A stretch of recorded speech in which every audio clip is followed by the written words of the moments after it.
Semi. Okay, well, I brought along a little primer for everyone, just in case. Ready? Yeah. Okay. Anime. It's growing in popularity in the U.S. It's a roughly $3.5 billion business by some estimates. It's made possible by English dubbing of the original Japanese language. Now check this out, only 2 companies do that work.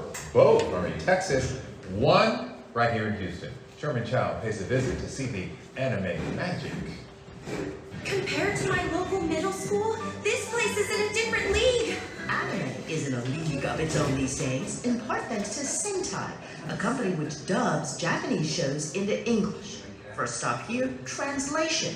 Ian Fagan taught English in rural Japan for 5 years. So Manticora, get back here. I think it's hard for AI to get it quite right, so there needs to be a human element. It has to be fake. Then there is the studio team with the director, Let's try raising the pitch just a little bit higher. audio engineer, and actor like Alyssa Merrick. You get a split screen. One side is going to be the anime itself, and then the other side is going to be the script. And you'll match the time code with the lines. You're trying to match the mouth flaps on the anime. Yeah, it was for one of those underground idol groups. It's trickier than it looks. One of those underground idol groups. Oh, wow. Wait.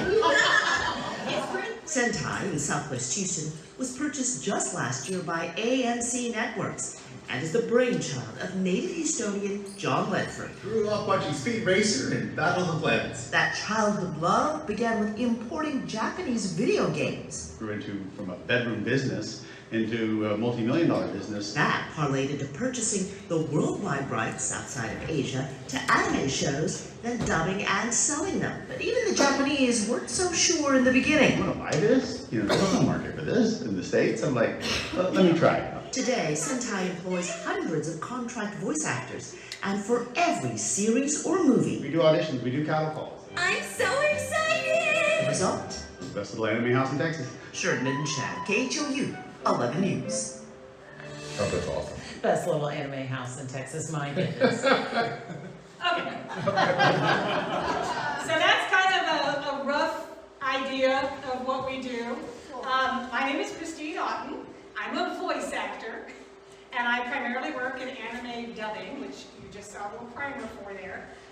In my 30 years in this industry, I've voiced over 200, 250 different titles, and that's all those different characters. I've also directed them, and I've also written scripts, and I've done some engineering too.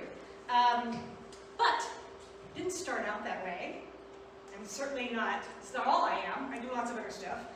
Here in Tier C, some of you might, let's see if this is gonna work. Yeah, so that's what that's like. Anyway, these are just some of the characters I do. They're all pretty cute, I think. But here in Tier C, you guys might know me from the other half Hey, hello, hi, huzzah. It is the second Saturday of February here in TRC Have you guys and seen elsewhere. these videos? I assume. Oh, and you know what that means? That's right, tonight is the second Saturday Art Hop. And from what I can tell, all of the shops, galleries, and vendors are doing their very best to make sure tonight is a memorable night of walking slowly and looking at things. So, sober up, come down to 403 Broadway here at the UPA and bring money, because love don't pay the rent, baby. Although love is nice. Rent, not so much. We are not taking questions at this time. but I will be afterwards. Yeah, it's a pretty interesting story how this all happened, how we ended up, but that's a story for another time. Right now, we're here to talk about something else. Other things that I do, I'm also a producer. I produce the South by Southwest Interactive Festival in Austin and also the South by Southwest B2B in Vegas. I did that about 10 years of my life, a little sidetrack there. I also produced a music conference in New Orleans and a couple of anime festivals in Texas. But here in town, I'm also one of the organizers of the studio tour. I'm also now on the revamped steering committee for Meteoric, which will have an event next year, February 19th through the 21st. So that's pretty exciting that we're coming back to that. I'm also helping out with Stories, which is a reimagining of Story Lab. We have our first little teaser event on April 19th, Sunday, at the El Cortez from 1 to 2. And then we start a regular season in October. I was also served as vice president of the Arts Council, who was responsible for these talks. They did a lot of great work around town, and I'm super, super proud of all the work that they are doing. It's great, great thing. Awesome. So, how did I get to where I am now? We have to go back a bit before all that. We have to go back to that, around 1960. These two kids met in theater class. Little too far back, maybe? I don't know. That's okay, that's where it all started. They met in theater class, then they got married. Then eventually, as was the style of the time, they had some kids, and one of them was me. Oh. Adorable, right? And then from a very early age, I knew that I was going to be a performer. I mean, look at that, right? I just thought that I was going to be a musician. That's where my heart was, that's where I was going. Until this happened. Now this changed everybody's lives in my neighborhood. We were kids, and once we saw this movie, all we wanted to do was reenact scenes from the movie. And you think that I'd want to be this princess lady here, but no. I wanted to be Han Solo. Which worked out really, really great for me, since there was only one other kid in the neighborhood who was a boy, and he wanted to be Luke, so I got to be Han Solo, which was pretty awesome.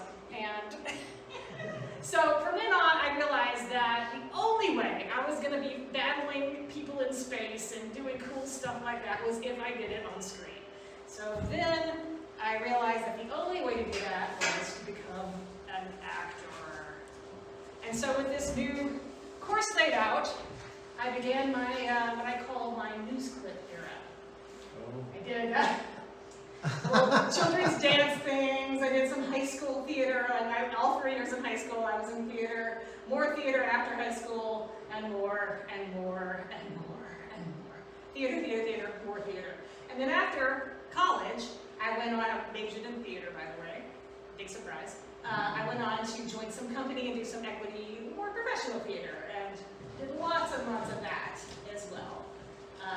Played a bear at some point, a nun who renounced the vows, did some avant-garde theater, played a dog in a play called Sylvia, and crazy farces, and I even went to Bulgaria for a while touring with an original play there. That was kind of interesting. So I did major in theater. And I studied under people like Sidney Berger, Jose Quintero, Edward Albee, and if you don't know those names in theater, it's kind of a big deal, so kind of a big deal.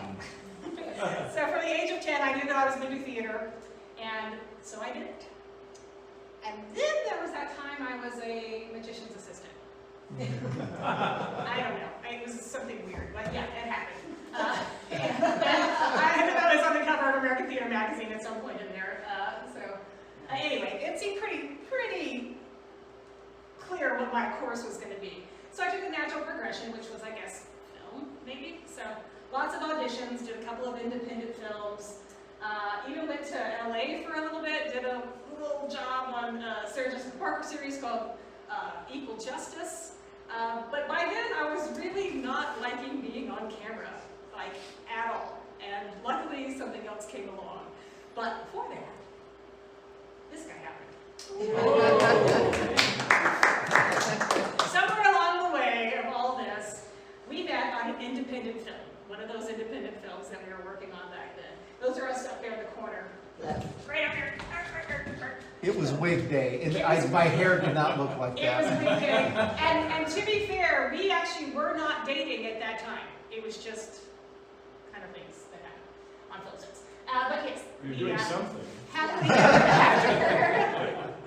And then a bunch more stuff happened. Worked at South by, like I said, for a little bit. Was on George Takei's show. Met this lady. She's pretty cool. Yeah. And then a bunch more stuff. RVs. Andrew and I moved into an RV, traveled around the country for a few years. But those are, again, stories for another time. Okay.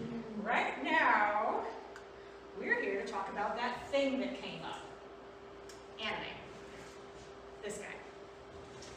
So, I was already doing commercial voiceover. I was doing commercials and voiceover. phone answering systems, medical things that we call like, what is it, drugstore training, you know, the rep training. I did lots of voiceover before I got an audition to do my first anime. At the time, it was nothing, and nobody knew. It was 1997. Nobody knew what anime was. I think at best Speed Racer, maybe Macross if you're really expert. I wasn't an expert, had no idea whatsoever. So I went to an audition, like any actor does. It was a paying job, and that's all I needed to know. They cast me in a small part, and from there, I did, you know, they do that just to see if you know what you're doing, see if you can manage and can handle it. From there, they cast me in a much larger part in what became a very, very classic show called Bubblegum Crisis Tokyo 2040. I'm calling out this show in particular because it was the first big anime that I did a major character, and I'm the dark-haired girl in the front there. I played Chris. So she's the lead singer of a rock band who rides a motorcycle and moonlights as a vigilante fighting rogue robots. And at some point she does go to space. So what's more Han Solo than that, right? Right? So I figured, I'm doing it. So I put together a few clips of just this show, and we're going to move on to other shows later. But this show, because it was my first, is very important to me. So we're going to watch a little bit of the show and get your anime education going. If you've never seen anime, this will be your first. Now again, keep in mind, this is an old one, 1997. Whoa. Wow. Got it. So what is it that makes Secura different from other bands? Is it different from other bands? So what's the inspiration for your songs?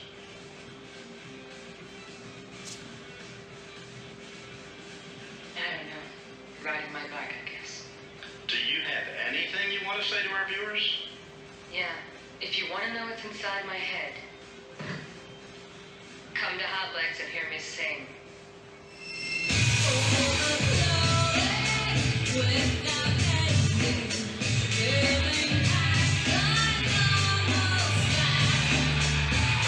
Oh yeah, I can sing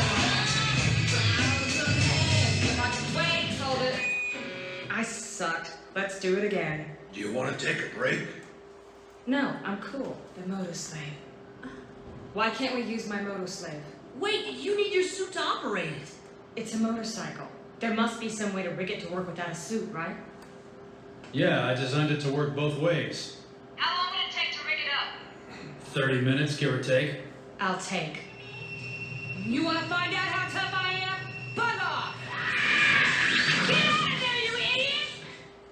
All alone, solitude consumes my soul. Without hope and searching for a face I've lost. Across the endless streets I walk all day, searching the crowds for the one I love.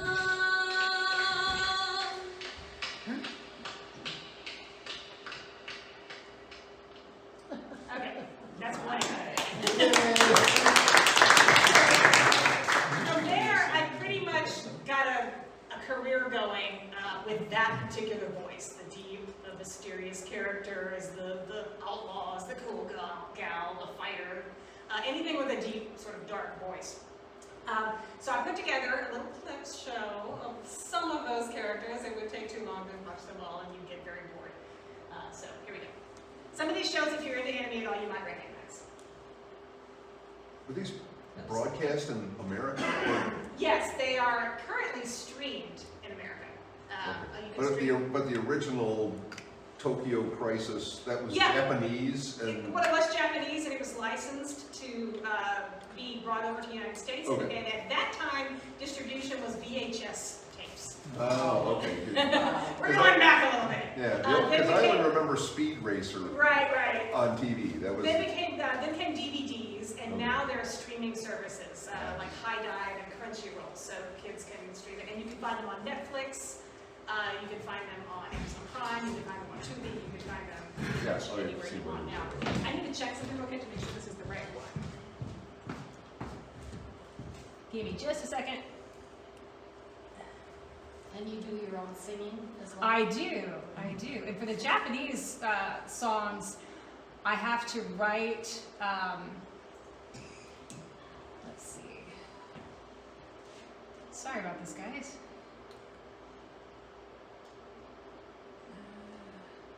Okay, we're gonna have to click through a few things, so sorry. So you get a little preview of the whole thing again. Childhood, Star Wars, where are we now? Actors, did a lot of that. More news clips. There we go.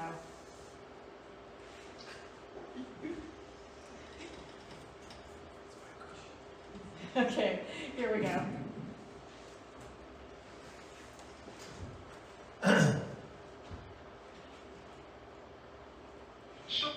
There we go.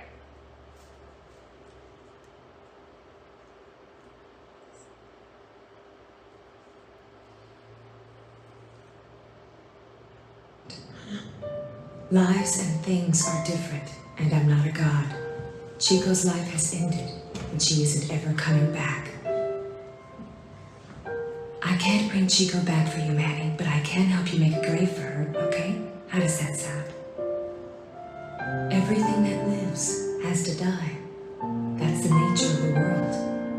And when the body returns to the soil, flowers will be nourished and bloom. A soul impacts other souls and lives on in other hearts. Everything in this world flows, circulates. That goes for human lives as well. The basis strength of a transmutation circle is the nature of the shape itself. The circle represents the circulation of power. By drawing it, that power can be evoked. By understanding this circulation of power and the laws that govern it, you can harness it for yourself. And one who works within this system of flow to create new things, that is the true alchemist. The world, all of us, follow the motion of a great current. Every living being's death is part of that flow. And reviving them would disrupt it. We mustn't do that. It's been a while, Tatsumi. I can't believe you were part of Nightmaid. I came in here ready to destroy you. But all my anger was gone once I saw your face. You must be so unhappy. It's not too late to join me. If you do, I promise I'll forgive all your transgressions. Never. I will not fight for the Empire. If you won't accept my offer, then you know what must happen. I will die for what I believe. I won't ask who your friends are. All I want is for you to stand beside me. Why are you so fixated on me? My heart was drawn to you. I want us to be together, Tatsumi. No! I could never be with someone whose only desires in this world are creating war and destruction. Is that right? Then have it your way. I will perform your execution with my own hands. That way I can see for myself the strength of your resolve. I thought we'd been over all this before. Those of you who choose to sit back and wait for the end, we respect that decision.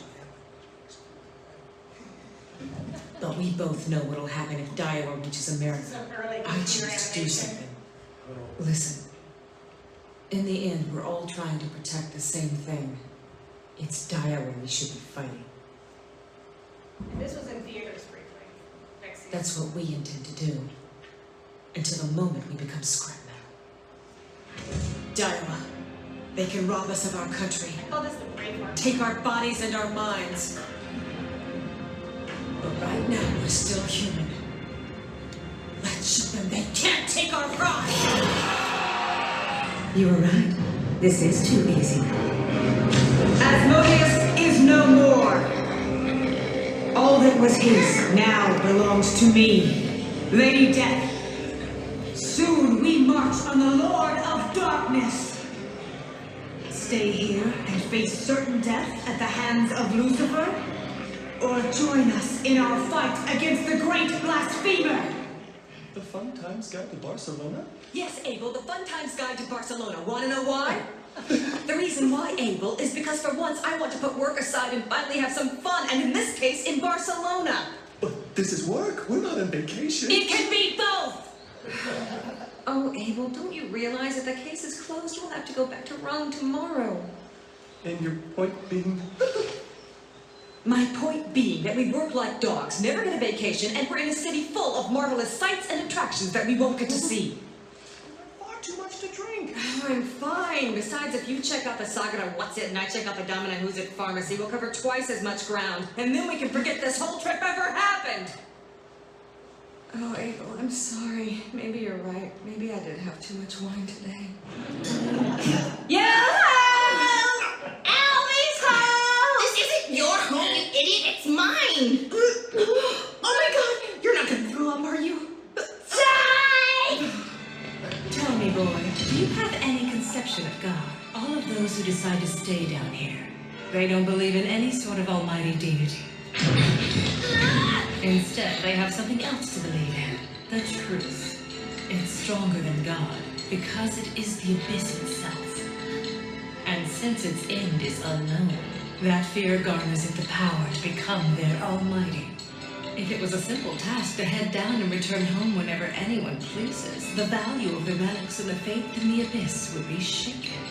Then allow me to enlighten you about the rules, you idiot. Whether I choose to follow a rule or break it is entirely up to me and no one else. I could kill you where you stand. Then I'd gladly accept the consequences for my actions. Or you can vanish from my sight. Leave this place. The stink of your wound is making me feel sick.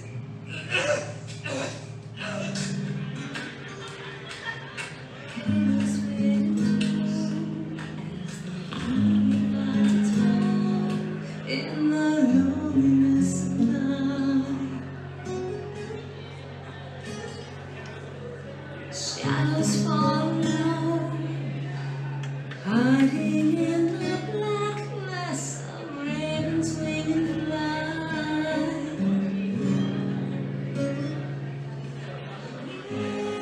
Ichimatsu. Yeah. Flower petal land. We have every reason. We go to security and they tell us to run over to traffic safety. And then those brain surgeons give us crap and nobody knows who's responsible for what. There's no time to spare and we're up to our eyeballs in government idiots. Explain the point of having assistance, if I have to do it myself. We're terribly sorry. The road ahead is a long one, in more ways than one. Julius, How may I be of service? I'm in desperate need of a secretary fluent in both French and Cantonese, and I need it right now. In the year 1999, a huge object fell from the heavens. A gigantic space battleship over 1,200 meters in length. Further investigation proved that the technology that drove this ship far surpassed mankind's own, and while no trace of alien beings could be found on board, the ship itself was clear proof that not only did life exist beyond our planet, but that it had made the stars its battlefield. In response, a united Earth government was formed, and its first priority was the restoration of the alien spacecraft.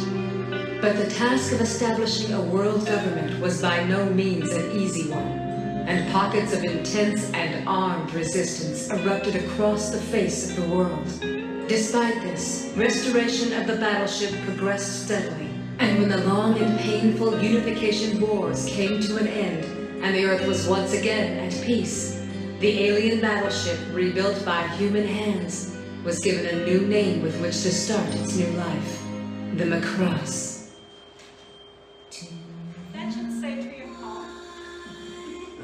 You can tell I do this at like 2 in the morning, so.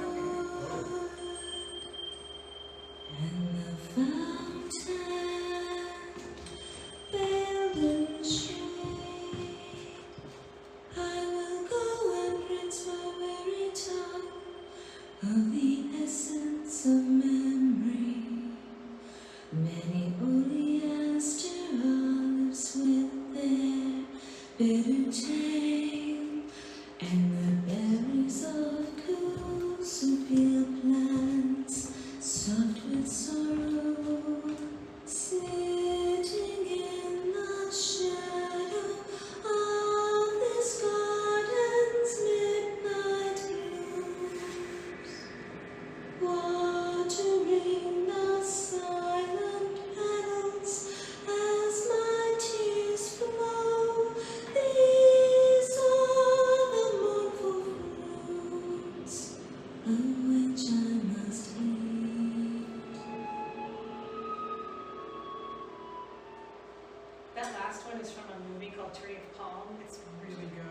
see it on streaming, watch it, it's so cool. So, those are some of the voices in my normal speaking voice, and I do a lot of appearances. People ask me, well, what voices do you do? I'm like, I don't know. But anyway, I do other voices. It's kind of a occupational hazard, but yes, I do. And Andrew, could you move the mouse over to take that down? I'm going to click it. Yeah.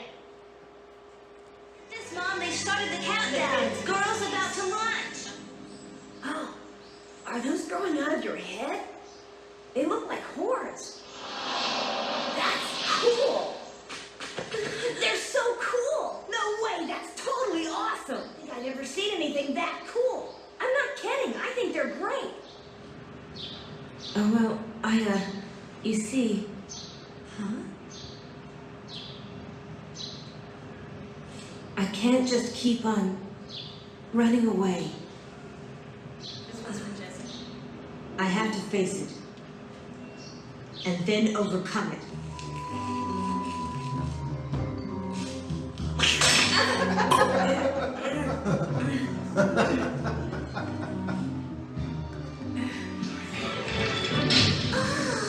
Everything stopped moving, Sora. The story doesn't want to go back any more than that. What's that, Sora?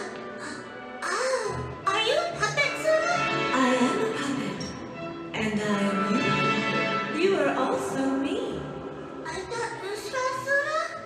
I am a puppet who could not have a heart. But you.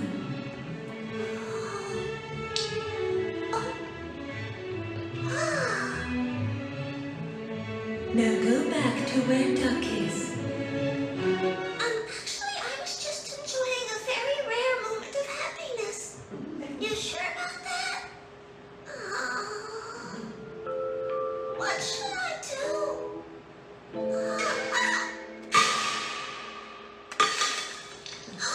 It was still a little more than half full.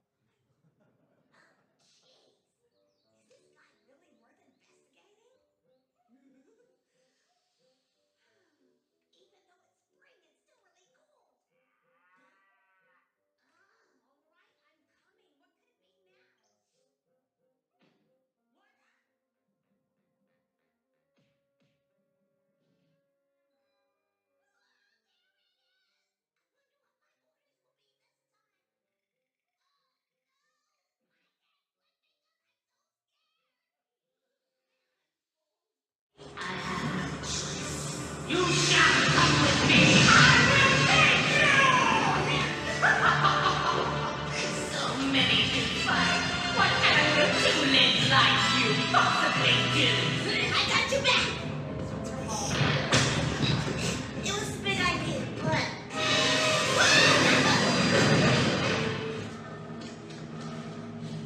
Pardon me. I really enjoyed running with you today. Don't you have any money for shoes? Did the crooks beat you up and take yours too? They took mine, and now my dad only buys me cheap ones from Payless. But enough about me. Are you a student here too? I haven't seen you. It must be night classes. You're kind of pale. Oh, Leo, what's up? So how was your Tanica pack? Did Topsky bring you a Latvium or Nazax? Oh, I guess she did. Ew.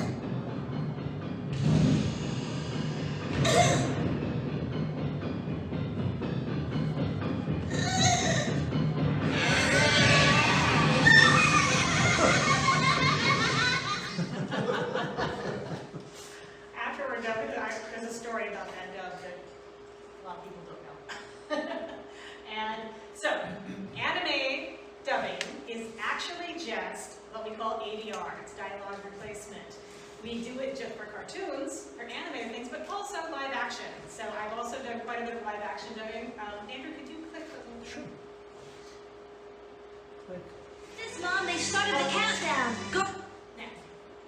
Flank.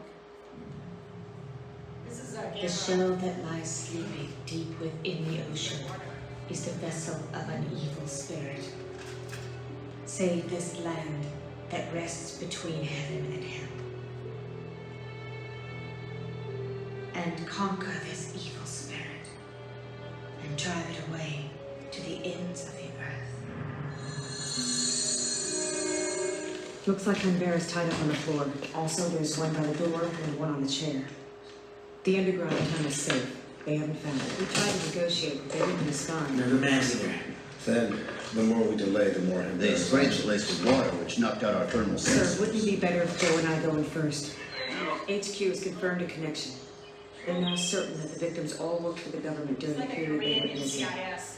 It's unclear what they did during that time frame, but they told me they're still planning to look into it. Run a complete search of her hard disk. And while you're at it, locate all her communication records, if you can. Joe, you go with the captain. Yeah. I'll stick around here. Who knows, he might still show up. Okay, you can put him down, huh? So this one is, the rest second half is coming Here. out soon. So this is kind of the first. It's on Tubi right now. Now, so I can do this go first. collect anything of interest, okay? I still haven't found anything definite yet. Okay, then let's keep looking. Come on, I'll help you. When I first saw you, you looked like a half-dead zombie. You've certainly perked up since then, huh? Well, I've had a lot on my mind lately. Such as? I guess I just feel a little lost at the moment. And unsure of what I want to do. If it were me, a screw-up wouldn't stop me from doing what I wanted to. When you have a calling, you can't give it up. And everybody makes mistakes, you know that. But only you can decide whether you run from it or you try to make up for it. There must have been a reason that's what you wanted to do with your life. And isn't that what's important? That thing! Oh, a kaiju piece! Ah! That's perfect! Just what we needed! All right! Good job! Teamwork! Hamlet, Maruchugachuma, Daniel Louis Hay.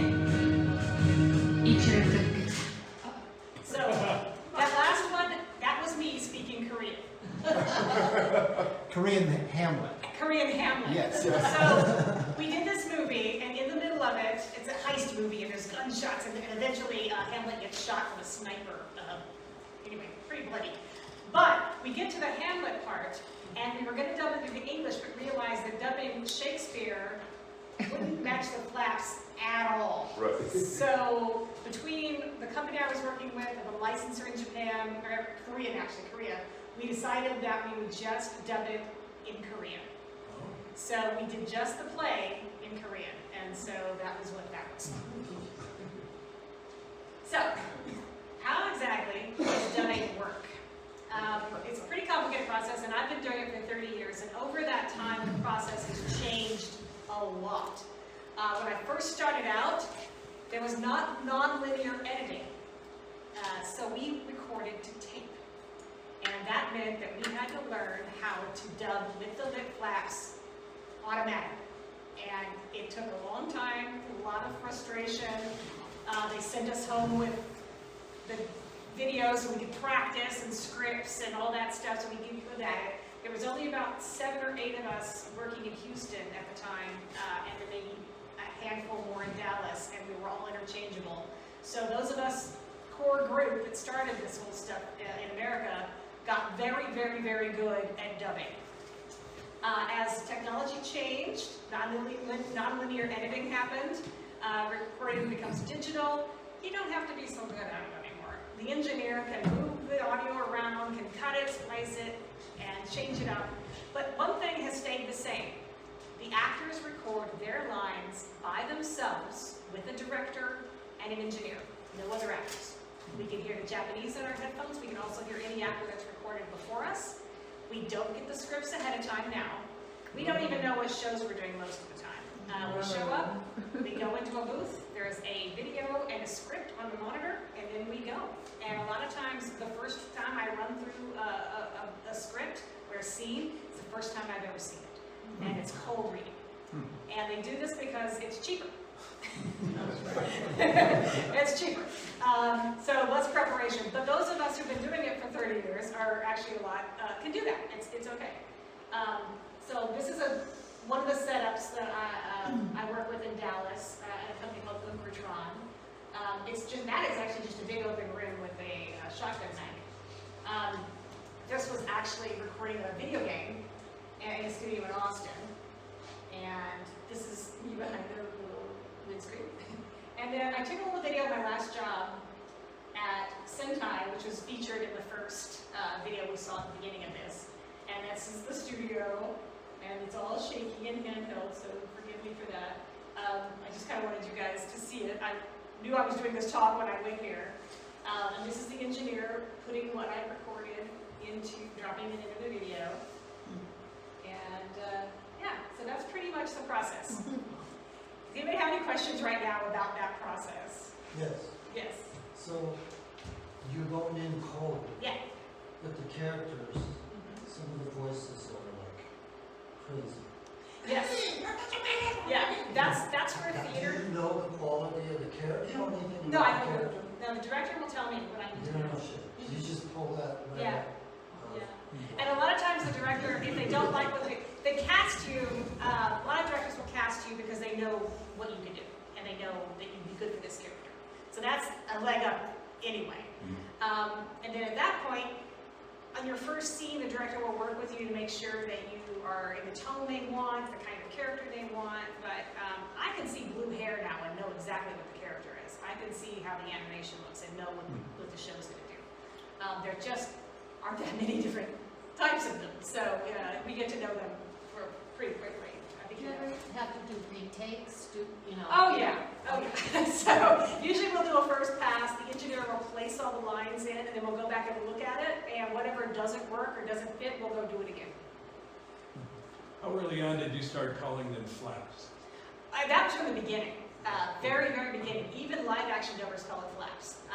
We do this when we say that, just in case nobody knows. I don't know why. It's just universal. It's what we do.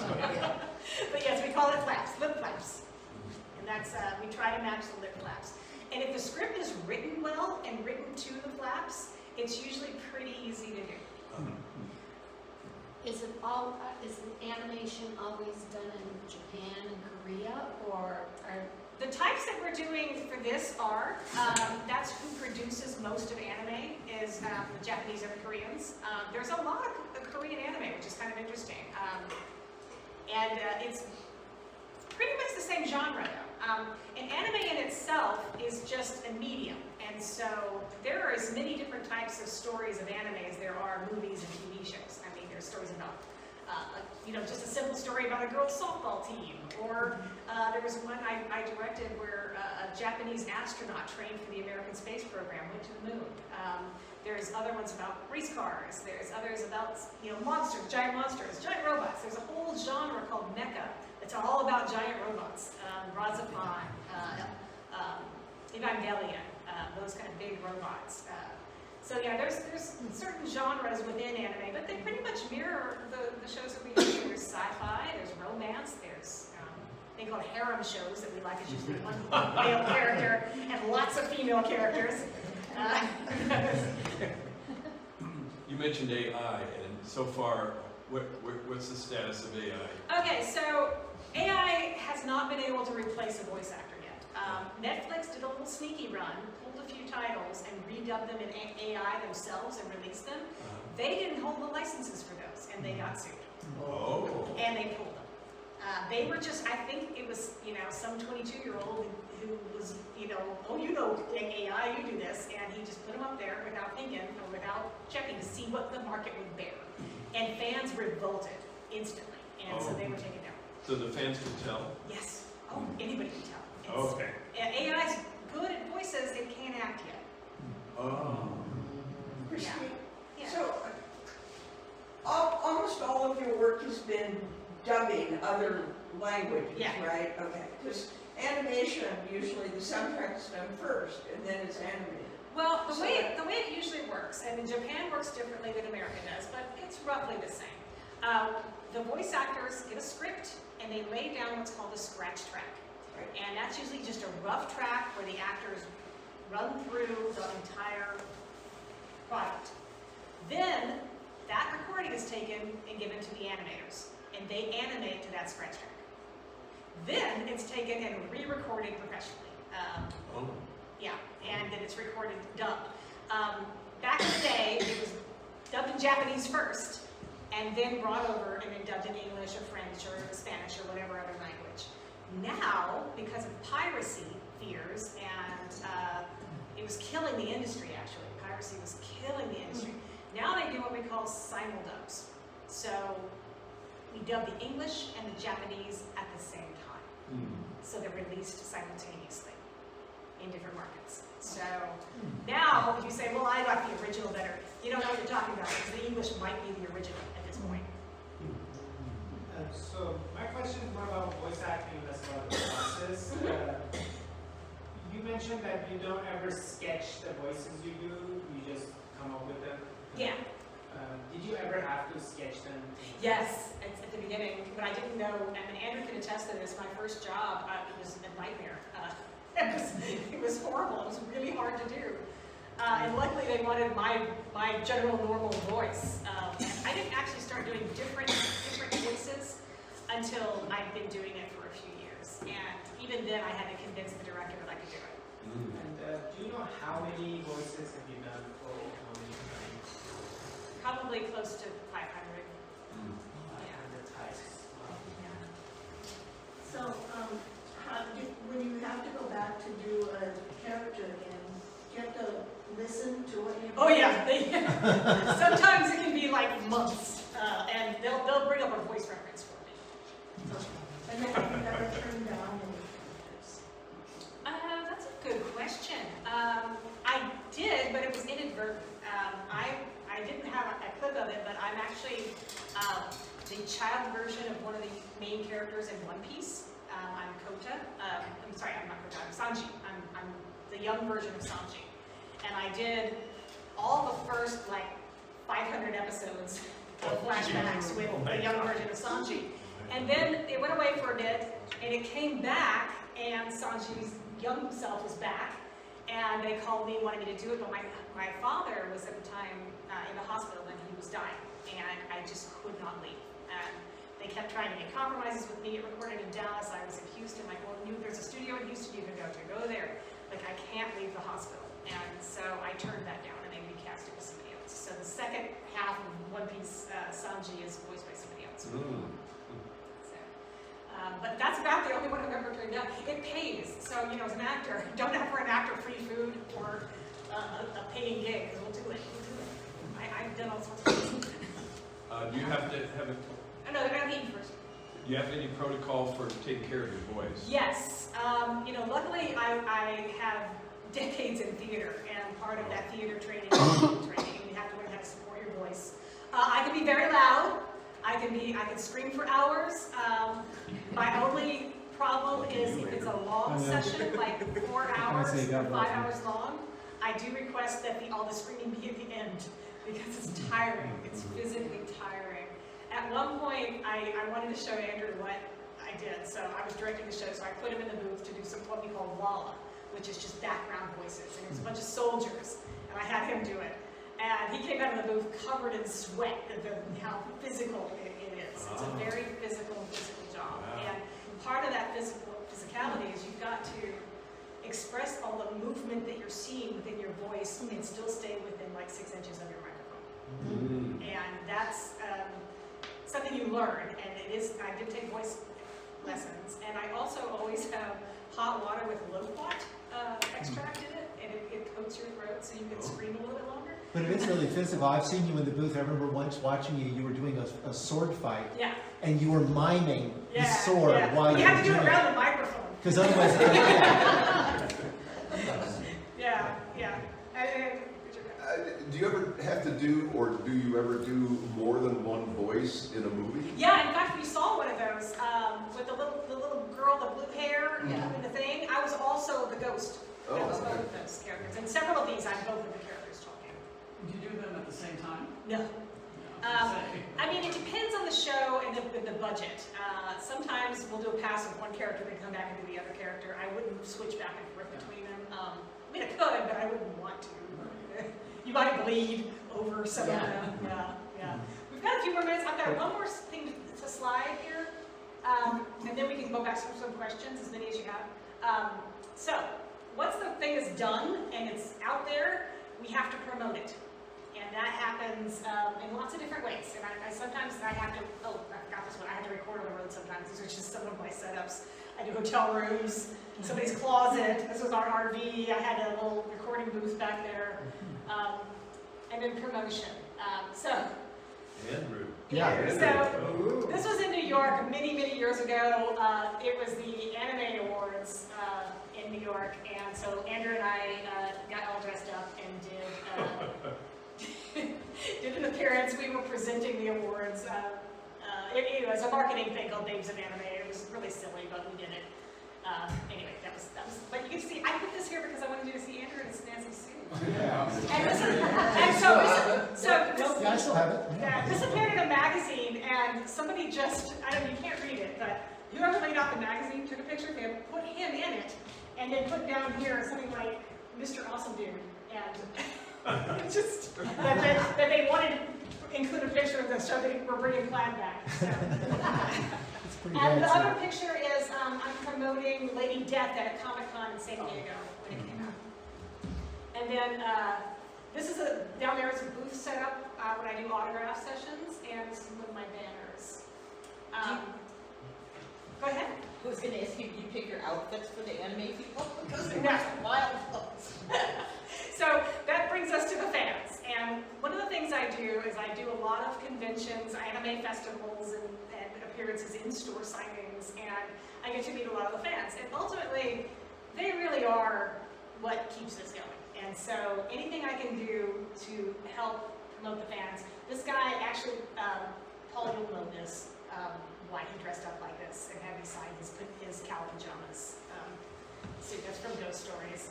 The top is from Claymore. This was meeting some fans. But yeah, they cosplay a lot. I do not cosplay. I just can't do it.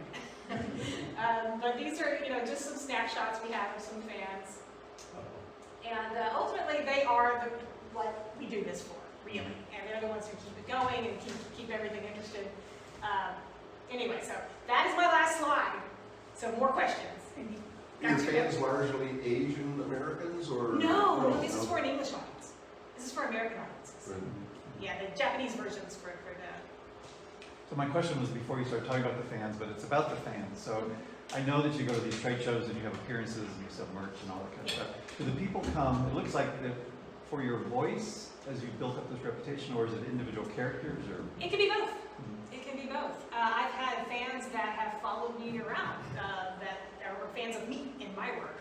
But mostly I would say they're fans of the show and of a character. And they'll walk by and see the picture of the character on my banner and go, oh my goodness, and then they'll come and Have you ever gone to Japan? If what? Have you ever gone to I Japan? have not, but I would like to. Go I think where? it'd be fun too. How long does it take to do a show? It depends on the show. If it's, a lot of shows run like now, like normal TV shows, about 12 episodes a season. But back in the day, there were like 24 episodes a season, and it took a lot longer to record them when we were using tape. Obviously, we could do what we call loops, about 15 loops an hour at the beginning. A loop is a readable chunk of dialogue, is what we call it. It's a line. So if you've got a big paragraph, they break it up into loops. And that helps them schedule and book us. So we started off like 15, and it moves up to 30. Now we do probably about 80 loops an hour. Whoa! Yeah, it's pretty fast. And so for a normal like 12 episode show, if I was a medium to high character, I could be booked anywhere from 3 to 10 hours, depending on the show. And then once it's pretty fast actually, once that happens. It's recorded, mastered, engineered and mastered, and then put to release for the stream. And now the streaming happens, it's like 3 weeks maybe. It's really fast. Real quick, did you learn any Japanese or Korean as well? You'd think I would, but I don't. I hear it constantly. but I'm listening for tone and character and emotional content and not the words. Okay. There are words sometimes when I'm listening to it where I go and maybe it's subtitled where I go, oh, that's not what they're saying. You just sort of inherently know. Again, it's been 30 years, so I did pick up a little bit, but if someone were speaking to me or I had to talk, no. And that Korean that I did was completely by ear. I mean, I just duplicated what was there and did it by sound, and that's it. I have no idea what I'm saying. Although I know that scene and I have played Gertrude before in English, so I kind of knew what was going on. I don't. So before, back at the beginning of your anime activities, what did you know about anime? And as the second part of that question is did you have any sense of its aesthetic, of its delivery of its audience? And did it take a while for you to adapt to it and like it, or? You know, I had no idea. I watched Thundercats on TV, but I had no idea it was an anime first. I'd heard of Speed Racer, of course, everyone had. I'd heard of Macross because it's an old title. But other than that, I had no idea. None at all. And in the very beginning, I told you they sent us home with VHSs of the show, so I got to watch the show and kind of get a feel for it. And it appealed to me immediately because I really liked sci-fi. And the first shows I did were all sci-fi. And I got to be these characters that I could never play in person, never play live because of my, general smallness. But I got to voice characters that I would love to play live if I could. But it does take a bit to get acclimated to it. Yeah. But for the uninitiated, maybe, how does anime differ from what I would think of as a cartoon, or like a Shrek, or It's not different at all. it's basically a cartoon? Yeah. It's just the animation style, the artwork style. They don't have lips. Yeah. It's the artwork They don't have style. lips, they just have a line. And if you notice, if you go to a bookstore and you go into the drawing section or go to an art store and you look at the art books there, you'll see that more and more and more American artists are moving toward the anime style. The big eyes, the small chin, they're moving more to that anime style of animation. It's happening, it's blending, it's blending. So now they're almost indistinguishable between the two. The stories are strong, the genres are just as far-reaching. It's pretty much the same. So there's very much, only difference is now where they're originally produced. Yeah. I was wondering if you watch any of the series after they're done, or is it sort of like it's a work project you completed and you're on to the next thing? That's pretty much it. Yeah. When I started doing more appearances, I started watching more of the shows just so that I could relate to the fans better. Because I don't want to be separate from them. I'm a fan, as much as they're a fan of anime, I'm a fan of sci-fi.